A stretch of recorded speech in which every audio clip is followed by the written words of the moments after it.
Hello Mark, this is Jennifer from the Junior Speaking and Listening class. My student number is 7. Today I'll be reading Know Your Worth and Then Ask for It by Casey Brown. No one will ever pay you what you're worth. No one will ever pay you what you're worth. They'll only ever pay you what they think you're worth. And you control their thinking. Not like this, although that would be cool. Laughter. That would be really cool. Instead, like this, clearly defining and communicating your value are essential to being paid well for your excellence. Anyone here want to be paid well? Okay, good. Then this talk is for everyone. It's got universal applicability. It's true if you're a business owner, if you're an employee, if you're a job seeker. It's true if you're a man or a woman. Now I approach this today through this lens of the woman business owner because in my work I've observed that women underprice more so than men. The gender wage gap is a well-traveled narrative in this country. According to the Bureau of Labor Statistics, a woman employee earns just 83 cents for every dollar a man earns. What may surprise you is that the trend continues even into the entrepreneurial sphere.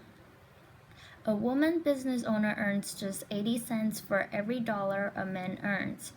In my work, I've often heard women express that they're uncomfortable communicating their value, especially early on in business ownership.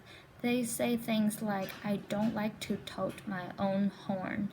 I'd rather let the work speak for itself. I don't like to sing my own praises. I hear very different narratives in work with male business owners, and I think this difference is costing women 20 cents on the dollar. I'd like to tell you the story of a consulting firm that helps their clients dramatically improve their profitability. This company is my company. After my first year in business, I saw the profit increases that my clients were realizing in work with me, and I realized that I needed to reevaluate my pricing. I was really underpriced relative to the value I was delivering. It's hard for me to admit to you because I'm a pricing consultant. Laughter. It's what I do. I help companies price for value, but nonetheless, it's what I saw. And so I sat down to evaluate my pricing, evaluate my value, and I did that by asking key value questions. What are my clients' needs and how do I meet them? What is my unique skill set that makes me better qualified to serve my clients? What do I do that no one else does? What problems do I solve for clients? What value do I add? I answered these questions and defined the value that my clients get from working with me, calculated their return on investment, and what I saw was that I needed to double my price, double it. Now I confess to you, this terrified me. I'm supposed to be the expert in this, but I'm not cured. I knew the value was there, I was convinced the value was there, and I was still scared out of my wits. What if nobody would pay me that? What if clients said, that's ridiculous, you're ridiculous? Was I really worth that? Not my work, mind you, but me. Was I worth that? I'm the mother of two beautiful little girls who depend on me. I'm a single mom. What if my business fails? What if I fail? But I know how to take my own medicine, the medicine that I prescribe to my clients. I had done the homework. I knew the value was there, so then when prospects came, I prepared the proposals with the new higher pricing and sent them out and communicated the value. How's the story end? How's the story end? Clients continue to hire me and refer me and recommend me, and I'm still here. And I share the story because doubts and fears are natural and normal, but they don't define our value. They shouldn't limit our earning potential. I'd like to share another story about a woman who learned to communicate her value and found her new found her own voice. She runs a successful web development company and employs several people. When she first started her firm and for several years thereafter, she would say, I have a little web design company. She'd actually use those words with clients. I have a little web design company. In this and in many other small ways, she was diminishing her company in the eyes of prospects and clients and diminishing herself. It was really impacting her ability to earn what she was worth. I believe her language and her style communicating that she didn't believe she had much value to offer. In her own words, she was practically giving her services away.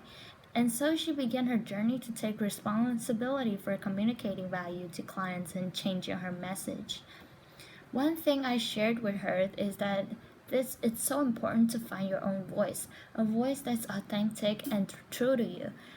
Don't try to channel your sister-in-law just because she's a great salesperson or a neighbor who tells a great joke if that's not who you are. Give up this notion that it's tooting your own horn, making it about the other party. Focus on serving and adding value, and it won't feel like bragging. What do you love about what you do? What excites you about the work that you do? If you connect with that, communicating your value will come naturally. So she embraced her natural style, found her voice, and changed her message. For one thing, she stopped calling herself a little web design company. She really found a lot of strength and power in communicating her message. She's now charging 3 times as much for web design, and her business is growing. She told me about a recent meeting with a gruff and sometimes difficult client who called a meeting questioning progress on search engine optimization. She said in the old days that would have been a really intimidating meeting for her, but her mindset was different. She said she prepared the information, sat down with the client, said this isn't about me. It's not personal. It's about the client. She took them through the data, through the numbers, laid out the trends and the progress in her own voice and in her own way, but very directly said, here's what we've done for you. The client sat up and took notice and said, okay, I got it. And she said in describing that meeting, I didn't feel scared or panicky or small, which is how I used to feel. Instead, I feel like, okay, I got this. I know what I'm doing. I'm confident. Being properly valued is so important. You can hear in the story that the implications range far beyond just finances into the realm of self-respect and self-confidence. Today I've told 2 stories, one about defining our value and the other about communicating our value. And these are the 2 elements to realizing our full earning potential. That's the equation. And if you're sitting in the audience today and you're not being paid what you're worth, I'd like to welcome you into this equation. Just imagine what life would be like, how much more we could do, how much more we could give back, how much more we could plan for the future, how validated and respected we would feel if we could earn our full potential, realize our full value. No one will ever pay you what you're worth. They'll only ever pay you what they think you're worth, and you'll control their thinking. Thank you. Applause.